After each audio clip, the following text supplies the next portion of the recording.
Morning, everyone, and thank you for joining our very first HubSpot User Group for Nordic SaaS. I'm Lotte, and I'm the HubSpot User Group leader. And today I brought along one of our clients, Ida from Valua, who's going to be the case of today. But first of all, I would just like to give you a quick introduction to what a HubSpot user group actually is. I'm not sure that every one of you have been to an event before, but this HubSpot user group is going to be virtual because this user group is from the whole Nordics, so both Denmark, Norway, Sweden, and Finland. And in this HubSpot user group,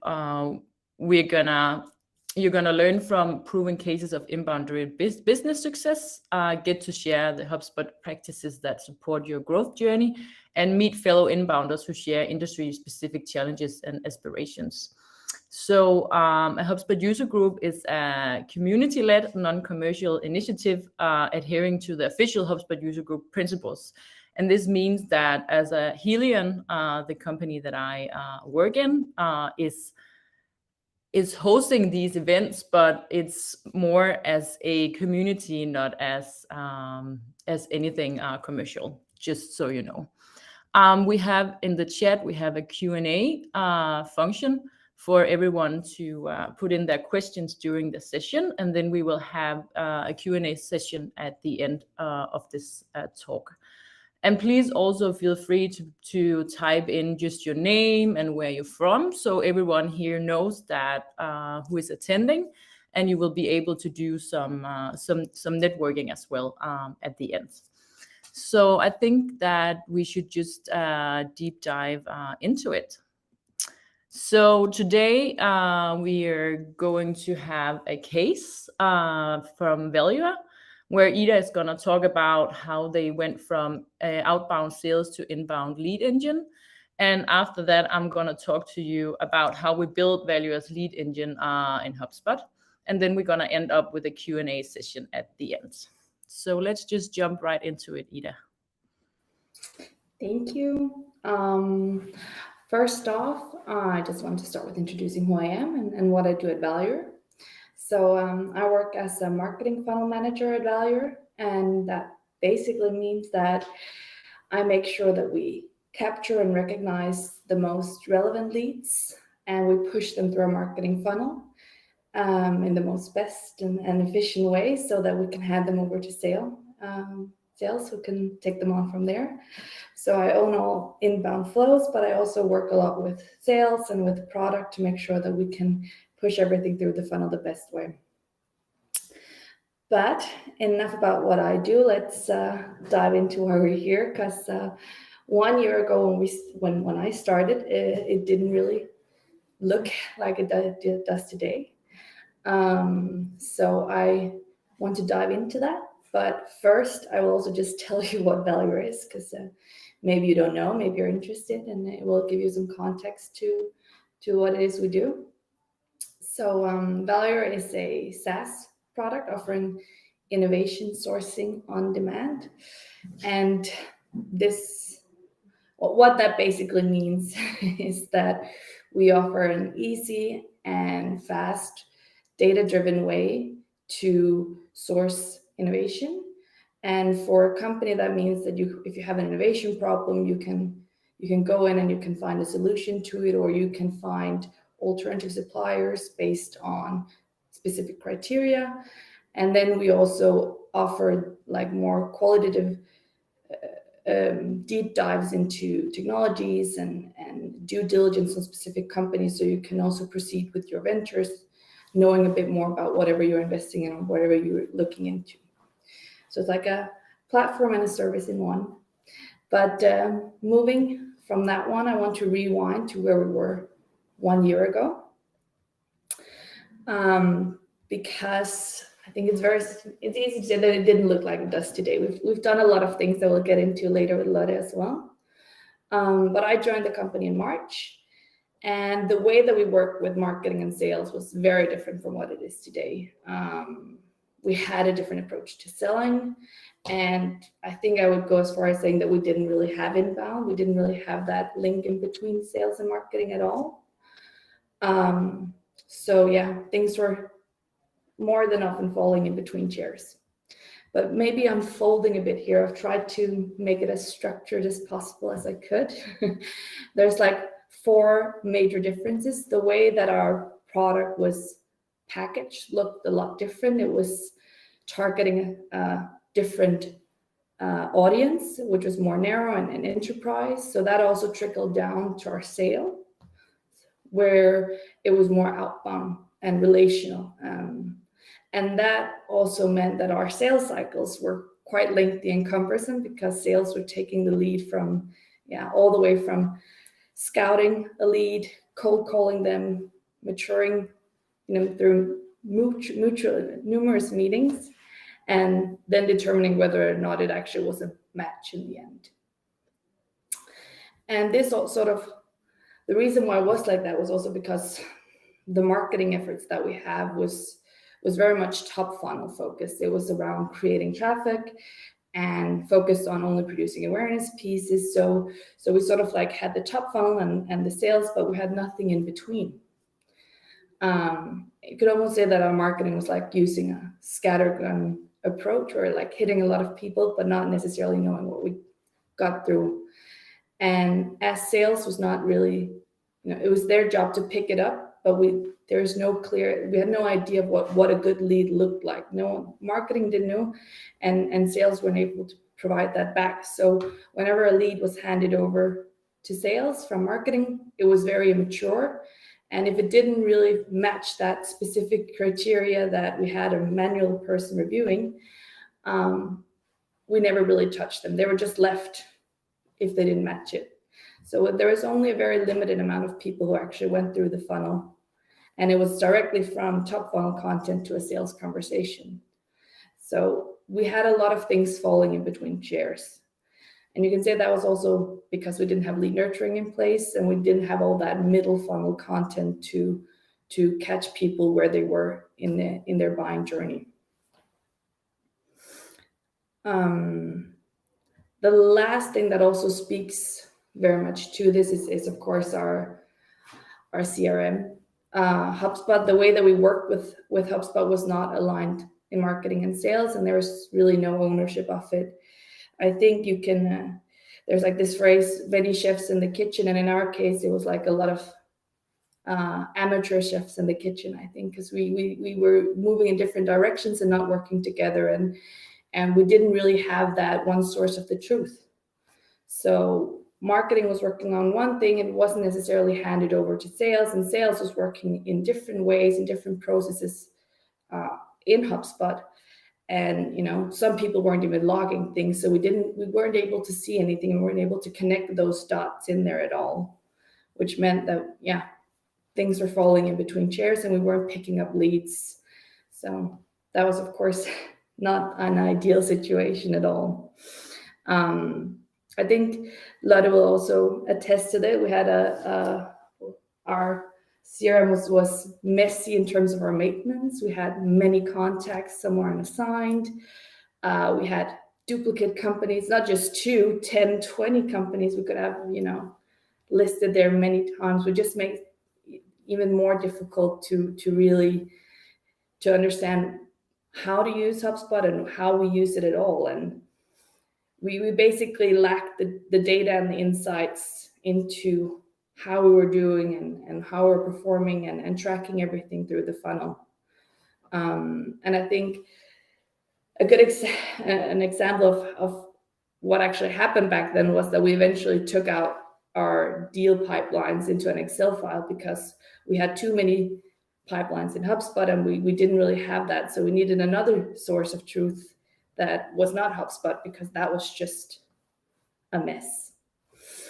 And I don't think I want to get us started too much into how we were structuring our workflows, because that was like a spaghetti mess of everything just going into, it was complex, and we were canceling rules with other goals and rules and using, it was not the prettiest thing I think Lotte has ever seen in her life when she came in to help us.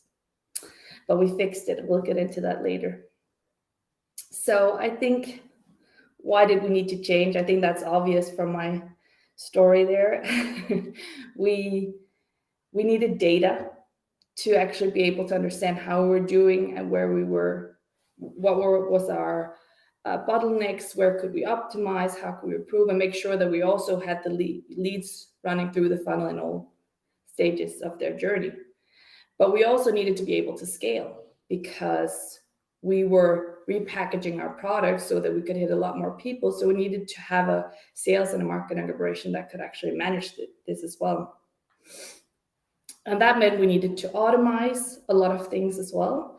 We needed to have that middle funnel working with automation, with the nurturing, with workflows, lead management, taking care of all that. So we didn't need an army of people sitting on it, but instead, it just doing it by itself, so we could take over the leads when they were actually ready. And of course, make sure that we had the right leads in the right stages. And we could see that. So in June 2021, we started a complete revamp. We repackaged our product. We had a new business model, a new brand identity, so that we could actually go ahead and change these things, so we could scale and we could have a data-driven approach. We even went as far as saying we're not going to do the traditional SaaS, we're going to do product-led sales, which also meant that we changed the way we're working with it, and we needed the data to actually, in all stages of the customer journey, to be able to make sure that we understand where they were, how we could push them through, and how they went through their buying journey. So I think if you can, yes. So where does that leave us now? As I said, we have a product-led SaaS product, and we have a data-driven lead engine. We have a HubSpot system that is actually clean, and we can see what we're doing. It's our one source of truth. We have automated flows. We have workflows that's assigning. We have lead management that takes care of all the, manual work that we were doing before. Sale is now not, calling and taking care of the whole maturing process they're getting into when there's actually a sales intent. And sales and marketing is also working together now, making sure that we're getting the right content, that we're having the right campaigns, that we're doing the same campaigns and not two different ones, because one department wanted to do one thing and another one. So we're really working together, using HubSpot to make sure that we're pushing leads through the funnel, and making sure that we do it in the best and most optimal way. But while this, of course, sounds very nice, work is never done, and we're continuing to improving how we're working with things. We're optimizing our flows. We're doing maybe something that seems like a basic thing, but we're working on our newsletter to drive more traffic there and to try and see if we can get people in the funnel that direction. And we're just continuously working with our flows, because things are not just static. We need to continue to work as we are also developing. We're expanding what we can do in the product and everything else. So I think it's safe to say that we're really just continuously being better at what we do, and improving every day. But it's been quite a journey, and it's been a lot of work that Lotte will probably tell you a lot more about in a minute, because it was not an easy task that we got her to do. But I think she can take over from here. Yes, so thank Ida, for sharing just the fly-in on how we went from mostly outbound sales and handhold calling to building this inbound lead engine on HubSpot. So what I want to do right now is that I want to transfer what Ida said now into like what we actually did on HubSpot. And I just wanted to say again, if you have any questions for Ida or if you have any questions for me, please just put them in the Q&A part of the chat, and then we will take it at the end.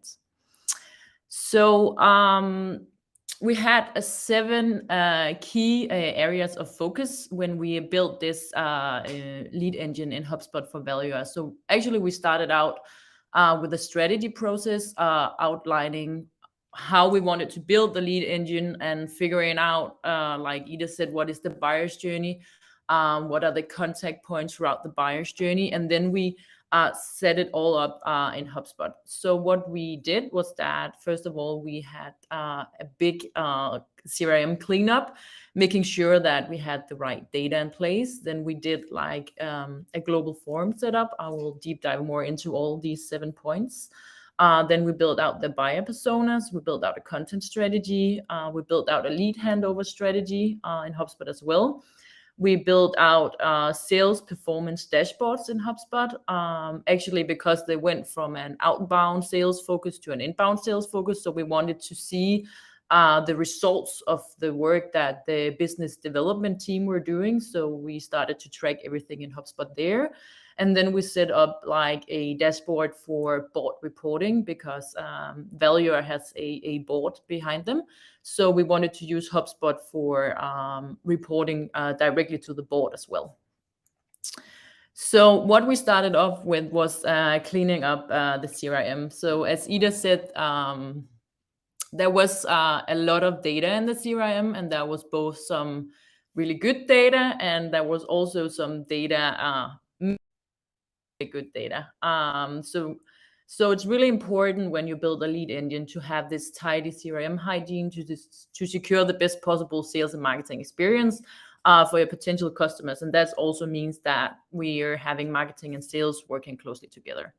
So what we did was that we took all the unassigned contacts and companies that we were interested to working with or that fit our ideal customer profile, and we assigned them to owners in sales, account executives, based on defined lead rotation rules. And I will get back to how we set up lead rotation later in the presentation. Then we did a whole deletion of bounce contacts. So Value has had their HubSpot platform for 2 years before we were brought in as a partner. So there was a lot of bounce contacts as well. And there was both some also who have opted out of communication as well. So we went through all these contacts to get the CRM cleaned up. Then we also started a deletion of inactive contacts without marketing sales and sales interaction. And this can maybe seem a bit harsh because you have been building up a lot of leads throughout the years. But as Ida said, we wanted to re-ramp everything and we wanted to start from scratch, and we laid out a new strategy. So we also took some quite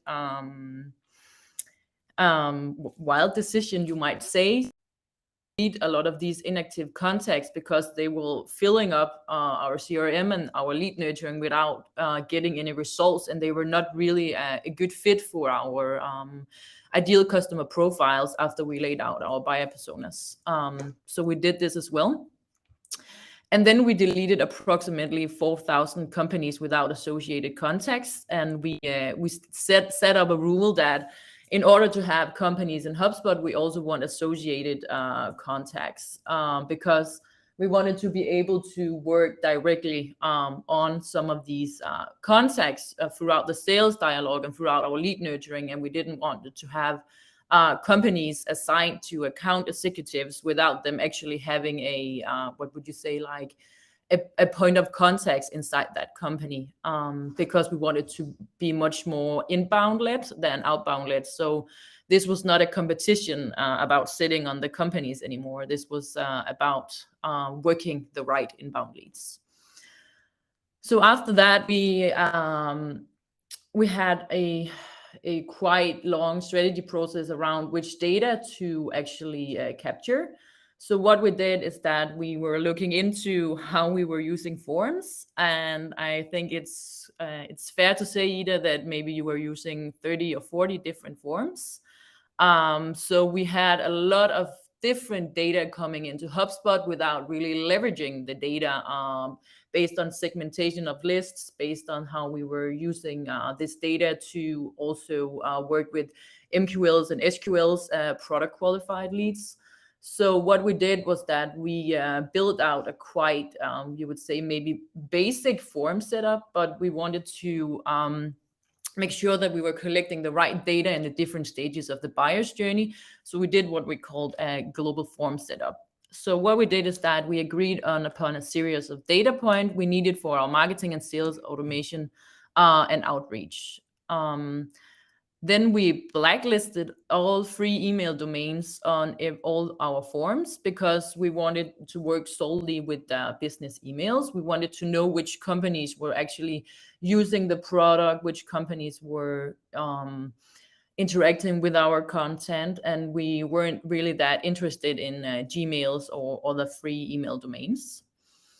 And then we did this global form setup consisting of an awareness, consideration, and decision form, and also a contact form. And of course, we did some more forms in terms of the product beside these forms, but these were like our key forms for setting up our content strategy as well. And you might say, what does this look like? So I have an example here. So what we did was that for awareness pieces, which is really, really top funnel, we only asked for the name, the email, and the country. And we asked for the country because it was really important for us to be able to do lead rotation based on countries, since Helion is a global company working in a lot of different countries. So we have different account executives based on different countries, of course. Then we built out a global consideration form where we started to get some more information, and we were working with company size because we also wanted to be able to distinguish between, is this SMB or is it an enterprise, in terms of which account executives should be assigned this account. And then we did a decision form. Again, of course, we wanted to capture their phone numbers. So if they did something with buy intent on the website, we wanted to make sure that we were able to pass the leads along to sales. And of course, we did the contact form with the message. And then I put in progressive fields because in HubSpot, we have the ability to shift fields in the forms if we already know some of this data beforehand. So we were working with some different progressive fields in terms of job title, company name, area of work, also being able to determine the buyer personas that we work with. So we took we made some choices in terms of the data that we wanted to collect, because again, we wanted to keep a tidy CRM, and we wanted to make sure that we were doing lead nurturing and we were doing our lead scoring based on the right data points, and not just collecting randomly data throughout 30 different forms. So every forms on the whole website was changed. Then we created buyer personas for maximum impact. So it's quite important to say that Helion is a product-led company. That also means that they do a lot of great content, I would say, because they are educating and they're working with AI. So they are also working within a space where they need to educate their ideal customers.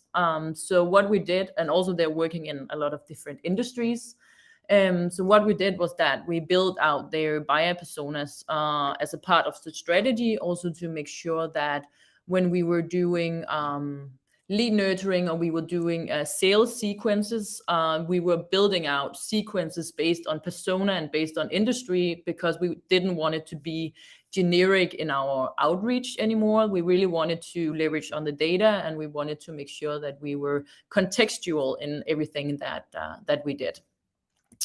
So first, we made an outline of our target audience based on industry, job functions, and decision-making power. And this was part of also aligning marketing and sales. So it was a part of a few workshops and some decisions that were made in terms of who are sales actually talking to and who are we actually trying to target throughout our marketing. Then we collected data and interviewed potential customers for each industry and analyzed data to build our buyer personas. So what we did is that we collected a lot of data. At Velia, we were looking into everything we had in the CRM, of course, and then we also interviewed potential customers, so both paying customers and potential leads, to figure out their buying process in their specific industry, and also in terms of finding out who were the decision makers and who were the influencers, and maybe also who were the negative influences on this buying decision for Velia's products. And the outcome was actually 5 different buyer personas built for specific industries of interest. So Velia went from, like Ida said, targeting a broad spectrum of industries and people to try to narrow it down for these 5 specific buyer personas based on industries. And that's also what we have been using in our content strategy. So content, as I said, was a quite important part of this strategy and lead engine setup in HubSpot. And how we work with content is that we work with awareness, consideration, and decision content. So we have like the top of the funnel where we're helping our ideal customers to understand their problem. Then we have the consideration phase, which is where they research solutions, they research vendors. And then we have the decision phase where they choose a solution and a vendor. So we needed content in all these stages of the funnel. And as you can see, these stages also mirrors what we did with the global forms in terms of which forms we were using on which gated content as well. So what we did is that we created 4 new content clusters based on a content workshop and, of course, an SEO analysis. So Velia had been doing a lot of great content. As Ida said, they have been driving a lot of leads throughout the last 2 years.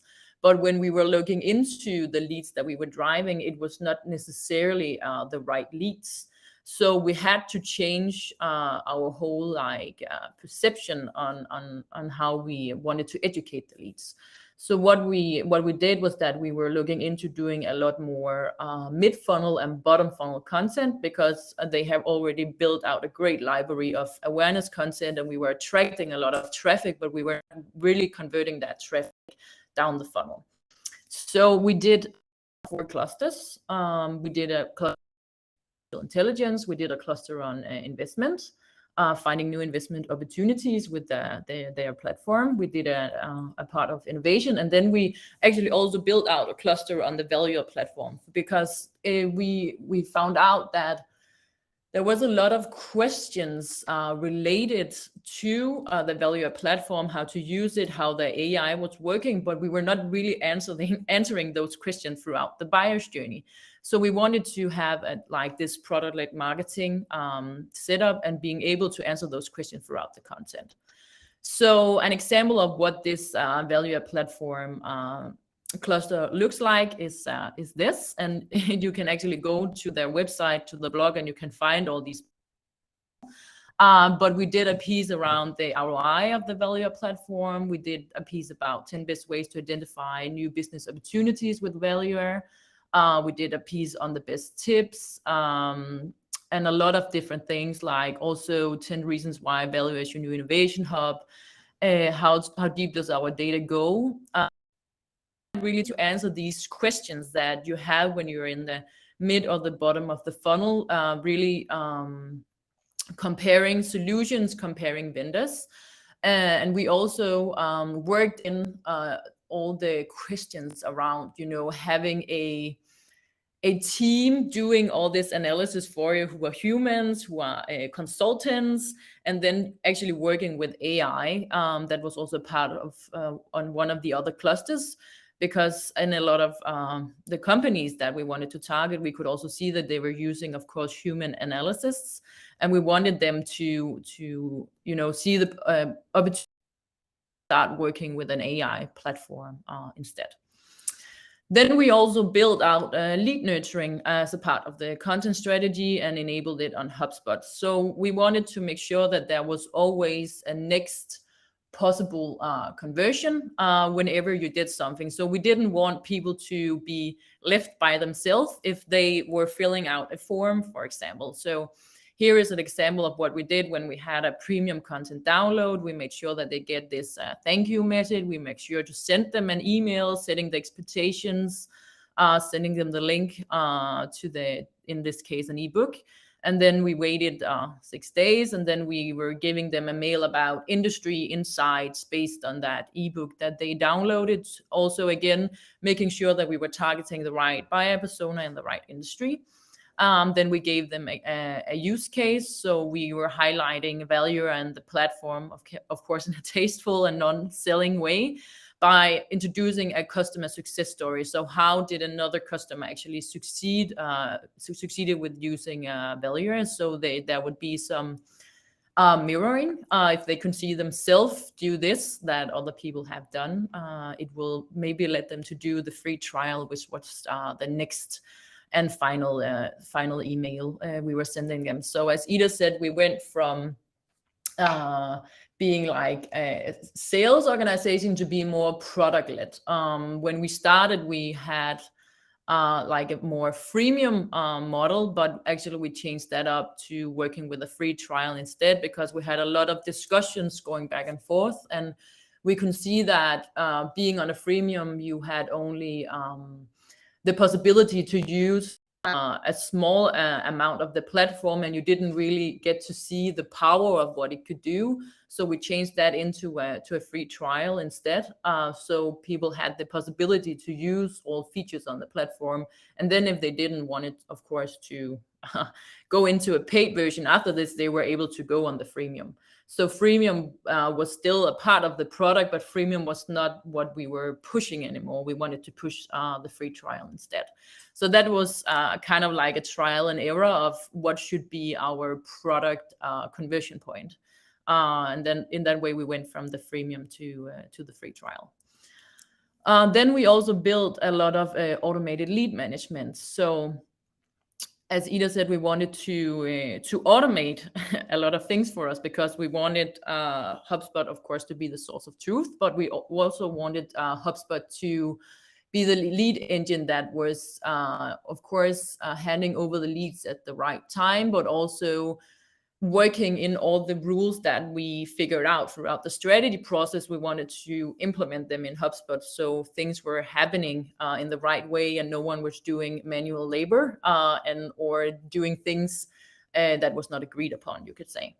So what we did was that we set up lead rotation to rotate inbound leads to contact owners based on defined rules. We set up lead notification to help our sales reps reach out contextually in real time based on a prospect's interaction on our website. So sales went from cold calling actually to start reaching out contextually, because we were only handing over leads to sales if there had been some buying trigger. And then we set up lead scoring to determine buying intent and decision-making capability. So what we did, and I will deep dive into all three of these, but what we did with the lead nurturing was that we can't really rely on all people to convert through a contact form. So of course we needed also a lead scoring system to pick up the leads that were using the platform or were doing free searches on the platform without signing up for the free trial, or people who were, grasping around our content but not downloading our ebooks and stuff. So we wanted to make sure that we had a lead scoring setup that was really targeting these people who are using our content and browsing our website, but didn't really wanted to convert on a buying trigger. So the HubSpot lead we set up was based and company size. So specific countries are assigned to specific sales reps, but before that happens, we set up a trigger to indicate if the lead is an enterprise, and if it was, it will be assigned directly independently of country. So there were two different layers in the sales organization. There was a layer that was enterprise led. So we wanted, of course, to make sure that those leads were going to the more account executive people. And then we wanted the SMVs that could be like a more product inbound led sale to go to the sales reps. So all this were automated based on the data we were collecting from our forms. Then we set lead notifications to Slack and email. So what we did was that we set up these notifications based on these different what would you say, buying trigger events. So what we did was that we set up lead notifications whenever a lead was visiting our pricing plans. We would send a ping to the contact owner saying your lead has visited our pricing plan. We were sending a notification if a lead qualified as research in our lead scoring model. I will walk through that just in a minute. We will send out a notification if a lead qualified as revenue. We will send out a notification if a lead ended a free trial. So of course, in our lead nurturing, based on the premium content, we wanted them to take a free trial, but of course we also wanted the sales rep in charge of the lead to know whenever a free trial was ended. So we were sending them a notification and we were sending them a task, look into their HubSpot timeline, figure it out how much they have been in the product. And the reason why we could see how much they have been in the product was actually that the Valuer team decided to implement the HubSpot tracking code within their product. So whenever someone signed up, we could actually also track them throughout their product engagement. That was also a quite interesting part of our lead scoring. And then we also had a lead notification go out if someone signed up for the platform. And if someone visited our talk to sales page, but did not convert. So we would see this is kind of like a buying trigger, but they're not converting. So there's still some questions that need to be answered, but we wanted to make sure that the sales rep knew about these leads who were, almost as warm that they were like to talk to sales, but never really, got the time or got the effort to fill out that contact form. So we wanted to be on top of those as well. Then we implemented the lead scoring framework. And of course, this is only a slide that explains how we work with lead scoring. But this lead scoring framework is, of course, based on a matrix. So we set up a matrix with all our different conversion points and then giving them, of course, points. As you can see here, our lead scoring framework only goes up to 75 points. So we don't really attribute that much points for each interaction, only if they had like real buying intent. So some of the conversion points that we gave higher points was a lot of product interaction, and it was also based on, and of course it was based on how much content they were interacting with on the website, but also based, of course, we also built out the negative points. So if they hadn't been active, if they haven't been doing searches on the platform, or if they haven't opened our emails and stuff like that, we will of course give them negative points. And we also set up quite negative points if they haven't been active in the last 30 days. So what we did was that we set up this and we had, I think it was 3 or 4 weeks either, we were testing it out in terms of if the matrix were actually matching what we defined as an MQL and as an SQL. And after, I think we changed the point system 2 times, we were actually, I would say, nailing what an MQL was and what an SQL was in terms of the lead scoring. So we ended up setting up automated MQLs. Research leads, and the same with SQLs. So that meant that every time someone reached revenue, it would turn into an SQL and go to sales.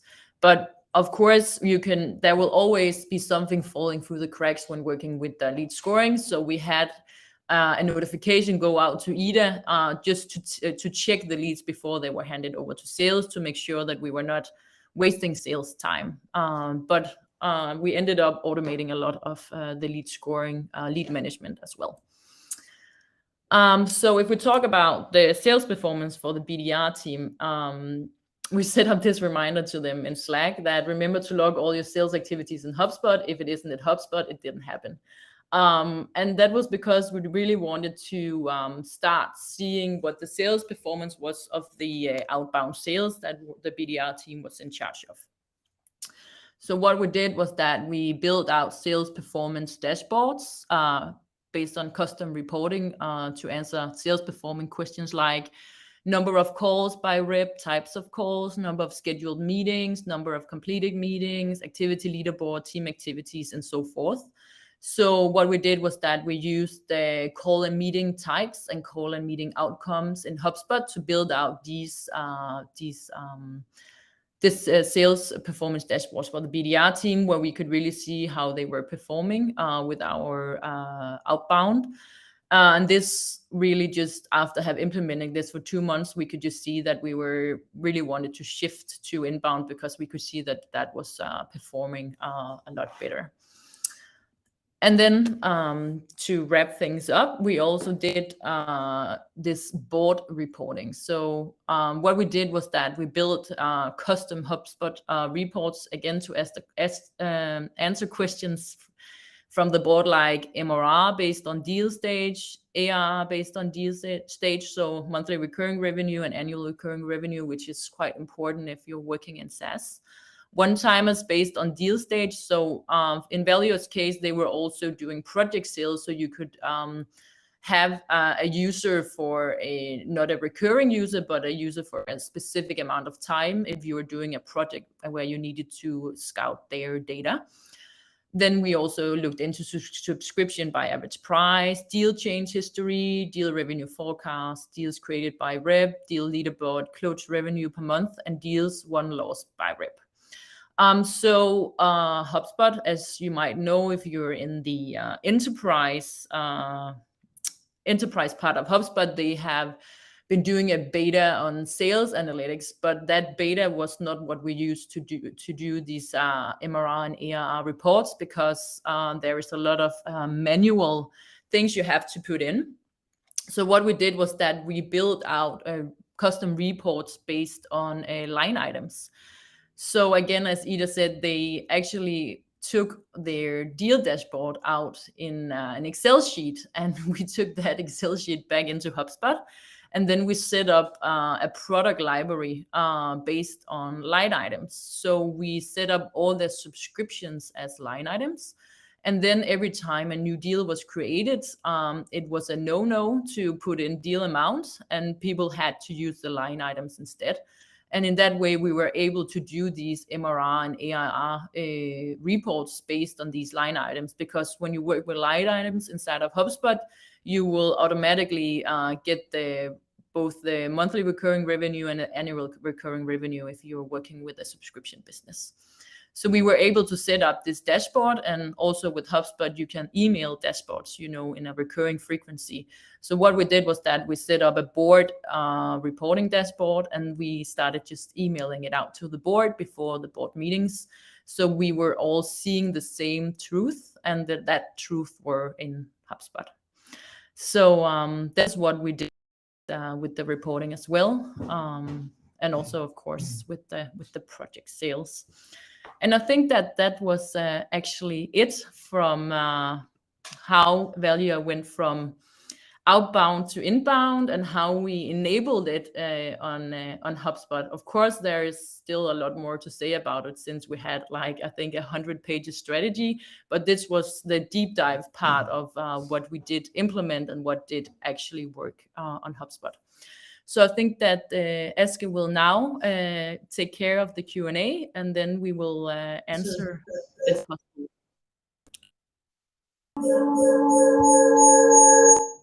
So we got a bunch of questions. The first one is related to Value's content strategy. It says, I know you do a ton of great premium content. Gating versus ungating your premium content is one of the choices you have to make in B2B inbound.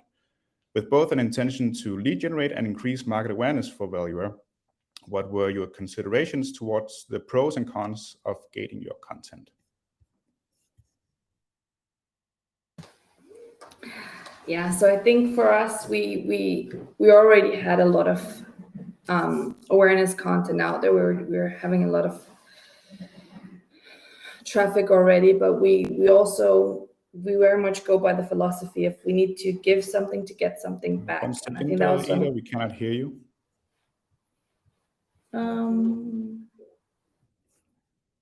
Is it better? Okay. All right.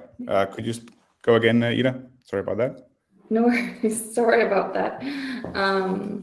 I think we really live by in Valor like a philosophy that's like if you need to get something, we need to give something away. And I think for us, why we decided to also gate some of our premium content is because we were giving a lot of value here. It's a huge report, a lot of our gated content, and we wanted to be able to contact people at the end of it, or get them into the funnel, and we could start reaching out so we could have them in our lead scoring as well. And that's why we decided that specific certain amount of our content where we're giving a lot of value, we can actually get that information out of them because we're also giving a lot of things away. Whereas instead of just giving everything away, we're not really getting that interaction with them being able to reach out afterwards. So that was, we're doing both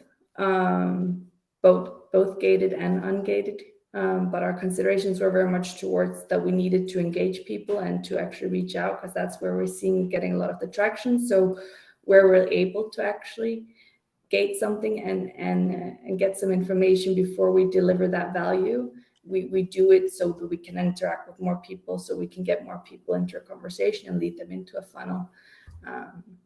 So yeah, I'm not sure it's exactly what you're looking for, but it's at least the considerations we have was that we wanted to, of course, generate traffic, but more importantly, we wanted to have valuable dialogues with people who are actually invested in what we were delivering, so that we could also push them down the funnel. Yeah. All right. We got another question here related to your use of forms. So how do you expose context to the different forms? There's awareness, consideration, and decision in terms of exposing them, at the right level of the funnel. Did you do it based on content types, specific landing pages, or something else? Yeah, so that is a really good question. So what we did was that we, of course, in our different workflows, we did it based on specific landing pages. So we were doing our, you would say, segmentation based on the landing pages instead of based on the forms. And I think that is what a lot of HubSpot users, they do. They do segmentation based on different forms. So you end up having 30, maybe 40 different forms and don't really know which data you are collecting because you built a new form every time. So we started doing automation and segmentation based on landing pages. And of course, also to answer the question around how do we figure out what is an awareness, what is a consideration, what is a decision piece, we did a really thorough job building out the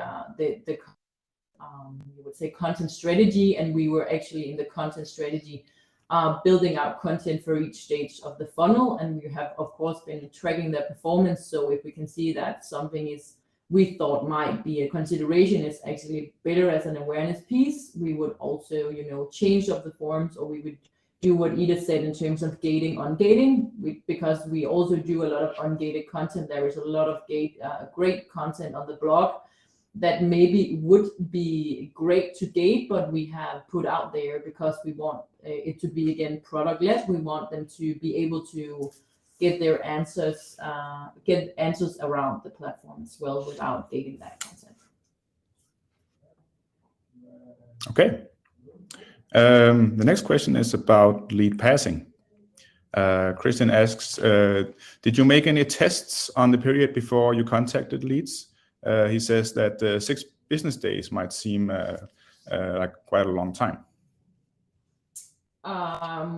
Is it in terms of when the reps were reaching out? Because the 6 business days, if they refer to how we set up the lead nurturing, they were not reaching out before people had been going through the lead nurturing. So we wanted the lead nurturing to actually be able to push the leads to a free trial, and that was why we also set up the lead scoring. So if we could see someone hit an SQL before being finished in the lead nurturing, we would of course pass them over to sales and unenroll them for that lead from that lead nurturing flow.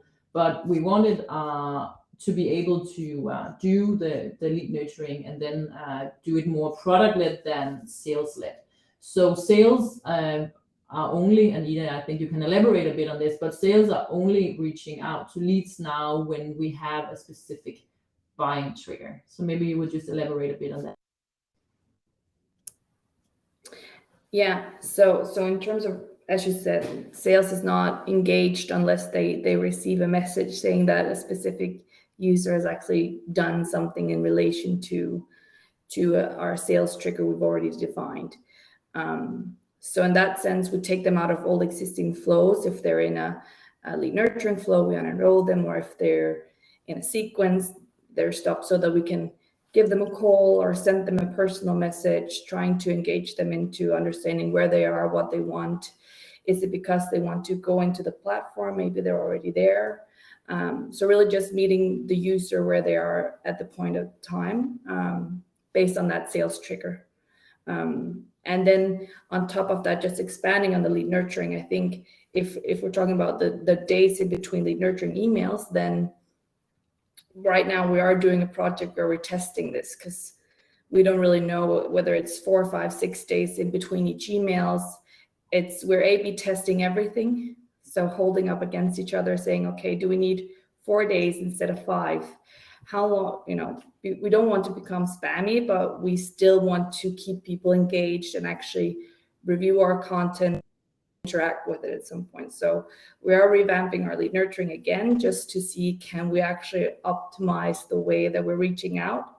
One of the things is lowering the days and maybe also comprising the flow a bit instead of having it as a very long lead nurturing flow. That's at least what we're aiming to test. Yeah. All right. Christian, I hope that answered your question. Otherwise, feel free to post a follow-up question in the chat. Moving on to the next question here from Adam. HubSpot themselves have moved away from lead scoring in their own marketing. Have you seen any solid value from this? So I think this is also a great question. So lead scoring for us is set up to make sure that nothing falls through the cracks.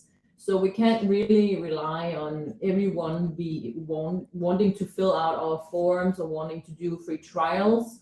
So what we did was that we built out the lead scoring to make sure, one, that if they were engaged enough, we could hand them over to sales before they were doing specific buying triggers.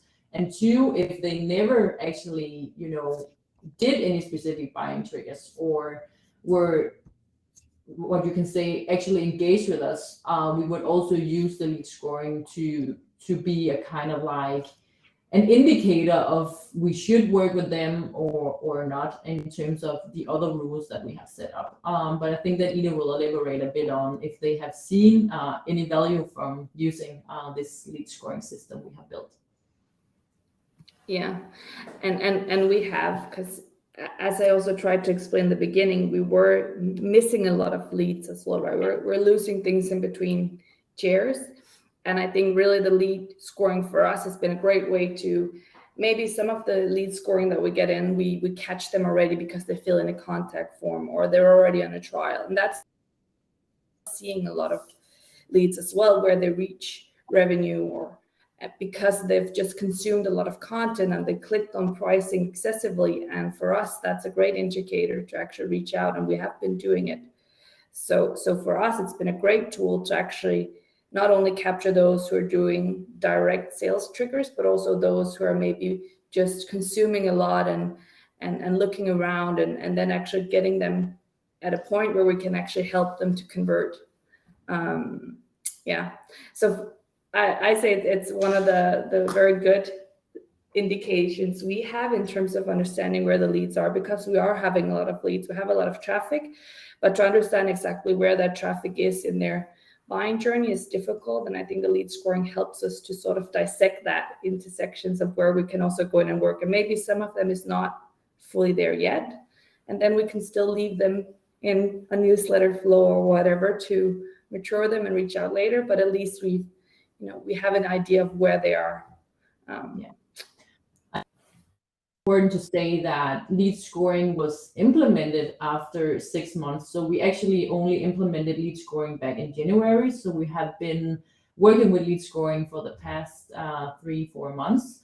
So lead scoring was not implemented as part of the strategy process. It was always a part of the strategy process, but we didn't want it to implement it before we were ready or before we have built out the lead engine, because then we would just get leads that were not fitting our ICPs. So it was really important for us to make sure that the lead engine was running before we started to implement lead scoring, because lead scoring can also, I think it can give a lot of friction if you haven't set up the right, if you haven't gotten the right automation set up to actually work together with lead scoring as well. So lead scoring was one of the final things that we implemented throughout the whole revamp and strategy process, because that was when we were actually ready to sit down and have data-based talks around, is this a great MQL for research? Is this a great SQL for revenue? And that has really impacted that we have a lot more SQLs to hand over to sales as well. All right, we got time for a few questions more. Here's one for you, Ida. How did you ensure organizational support for the transformation that you just outlined in the beginning of the session? Well, we involved both sales and marketing. They were part of the whole process of revamping. I think it was very aware for at least marketing that things weren't working the way they were. So we actually had support to begin with. As we were doing a full revamp of the entire company, I think we had backing of everyone, because it was a consolidated effort to repackage the product, but also to change the way we work with it. So yeah, we really just tried to get we had sales and marketing involved in the workshops we're doing with Lode and Helion to make sure that everyone had, their say in how they were seeing things. And we made sure that no one was really just left behind in that sense, so that we didn't transition period, because we were working so much siloed, even though we're still a smaller company, right? So it was really about having those meetings, workshops together, and making sure we had those check-in points we set up a cadence for having sales and marketing alignment to make sure that everyone was aligned, and those sort of, you could say, standpoints, and where we just checked in and got sure that everyone was on board. And if there was anyone who disagreed with the direction we were going, they had a forum to actually voice it. But in general, people were very much on board with it. So in that sense, it was not because people were opposed to it. So that it was actually, luckily for us, I would say, a huge backup to do this, more. I think it was also easier for people to work with. So more like a standard spoken way of working with things. Yeah. All right. Okay, we are nearing the end here. I don't think we have time for any more questions. No. So let's just do the wrap up. Thank you so much for joining us today. It was really great hosting this first Nordic SaaS HubSpot User Group, and we hope that you got some insights out of it. We will send you a follow-up email. Also, feel free to connect with me or Ida on LinkedIn if you have more questions, or you want to deep dive into this whole transformation process that Value has been on. I'm more than sure that Ida will be happy to share some of the organizational thoughts behind it as well. And then we will look forward to see you the next time, and we will make sure to send out an email with the next HubSpot user group that we have put in place with hopefully another really exciting case. So thank you so much, Ida, for joining us, and thank you, everyone. Thank you. Have a great day. Thank you.